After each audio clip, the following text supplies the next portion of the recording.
For the third performance, this is a fun one. It always gets a wonderful reaction. You have the spectator freely choose any book. So if you're in a place where there's a few books that you could choose from, have them randomly choose any book to work with. I happen to have chosen this one, which, by the way, is a very good book if you're interested in education.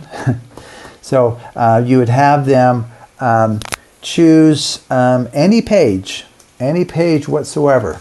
So they can go to any page they like. So maybe they open up to this page. Very good. And then you have them choose any paragraph. Maybe they'll choose this one down here. That's great. And then have them choose any line within that paragraph. And so maybe they go to this line here, line 6, I think. And then you ask them to choose like a beefy word. Don't choose something like a or and or those are wimpy words. Kind of choose a beefy word, that has, quite a few letters in it.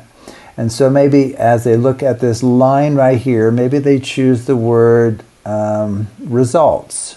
So R-E-S-U-L-T-S. Okay, so they choose the word results. You say, okay, very good. We'll use that. That was a free choice made by you. So what we're going to do here is with this shuffled deck of cards, and then you can kind of shuffle it in front of them if you would like. We're going to use the word that you freely just chose out of that book. So the word, I believe, was results, right? So R-E-S-U-L-T-S.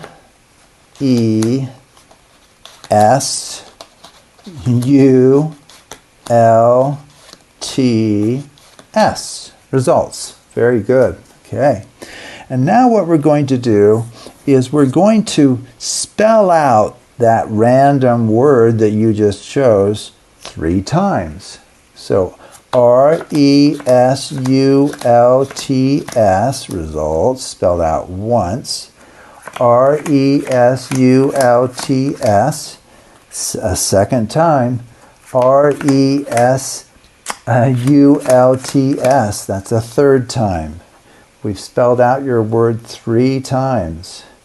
Well, guess what? I think it has led to something that is highly unlikely, because it's led to the discovery of the one and only joker in this deck of cards.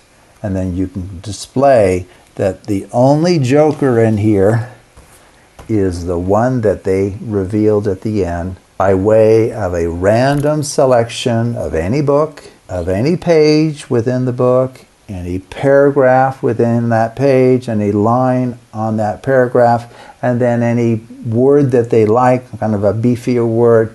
Those decisions have led to the discovery and revelation of the only joker in the entire deck. How is that possible? Well, it's the 3rd time's a charm principle in action. It's what it is. Okay, so as you might imagine, I had the joker. If you've been watching this little series, you need your special card at the bottom of the deck. Okay, so this could have either been a truly random card down here, if you allowed the spectator to just mix the cards and you glimpse it and make note of it mentally, or you can place a special card down here and then just make sure that you preserve its location. Preserve where. So here I'm doing a riffle shuffle in which I'm allowing the left-hand pile to fall first, at least that one card, before you go into a full riffle shuffle. So that leaves that special card on the bottom. We could do it again. Just make sure the left hand drops at least that one card. Okay, and if you do a few of those, that convinces most anybody that the cards are beyond the knowledge of anyone, which in a real sense is true, except for the fact that you've controlled the bottom card and you happen to know what it is. Okay, and as noted down here, a written prediction could have been made either because you know what card you've put at the bottom and you've maintained it at the bottom throughout some kind of mixing initially, or you glimpse the bottom card of a truly randomized deck of cards, and at that point you could write a prediction as to what the final top card of this packet will be. Okay, so anyway, that's probably enough for routine 1 on our list over here. Okay, and I guess I should also point out, just to relate it to really what is being said here, where I'm giving you actually a more general result than I've been using. I've been kind of using the simplified version where most of the time we've been, quote, coding the n number of cards and not allowing the spectator to choose a number of cards larger than that. Why don't we go ahead and just show that to you here, okay? Let me just kind of confirm it by way of a simple example. It's not a proof, but it kind of strengthens your faith. So let's kind of go back to the beginning here. So we have let's say a special card, or even the Joker if you want. You pull the Joker out, put it on the bottom, mix it, but leave it where it is, right? And then you allow them to go through and, randomly choose a page, a paragraph, a line, a word. Let's go ahead and say that they choose pilots. But this time we're going to allow them greater freedom right at the end. Okay, so let's go ahead. So they've chosen the word pilots. Okay, so P-I-L-O-T-S.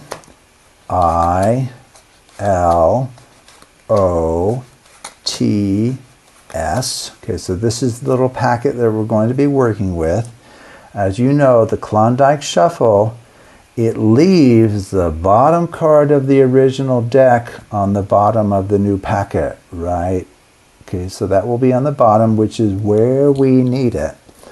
Okay, now from this point, we can spell out pilots 3 times using this 3rd time's a charm principle. But it ends up that we can actually spell out or count out between 6 and 12 cards. Okay, so you could ask them and say, well, we can spell out pilots, which is the special word that you randomly chose, or we can spell out a word that has more letters in it than that. And so maybe they say, yeah, I want to spell out a different word that has more letters than that, keeping it 12 or under. And so maybe they say, well, I want to use the word Saturday because it's my favorite day of the week, or whatever reason they have for choosing a different word. So you can say, okay, very good. You want us to work with Saturday, and we'll spell it out 3 times and see if we really do get something surprising. So Saturday, S-A-T-U-R-D-A-Y. That's the first spelling of Saturday. S-A-T-U-R-D-A-Y. That's the second spelling. S-A-T-U-R-D-A-Y. That's the third spelling. So will the 3rd time's a charm aphorism prove itself to be true even now? Well, let's see. What has it led to? It's led to the revelation of the only Joker in the entire deck. Okay? And it wouldn't have mattered what word they chose for the counting out 3 times, as long as it has at least the same number of letters as are found in Pilot, or up to twice that number. Okay? And I'm just showing that there's no other Jokers here, right? So anyway, this is just all very much a dipping of your toes into the wonderful world of 3rd time's a charm. So as we go through these different routines in future videos, you'll get a better and better idea as to how to apply this. And what we're going to do next time, which just opens the door wide, is we're going to allow a coding, a spelling out of different size words. So it's not the same word 3 times. It ends up that you can actually spell out different size words if you do it in the right sort of way. And this third time's a charm still works perfectly. It accomplishes exactly what we've been doing, okay? And so anyway, that's what we'll do next time in routine 2. We'll kind of extend this idea, which will give you even more freedom to apply it to an even larger set of fun performances that you can design and call your own. So thank you for watching, and I look forward to you joining me in the next video in this series.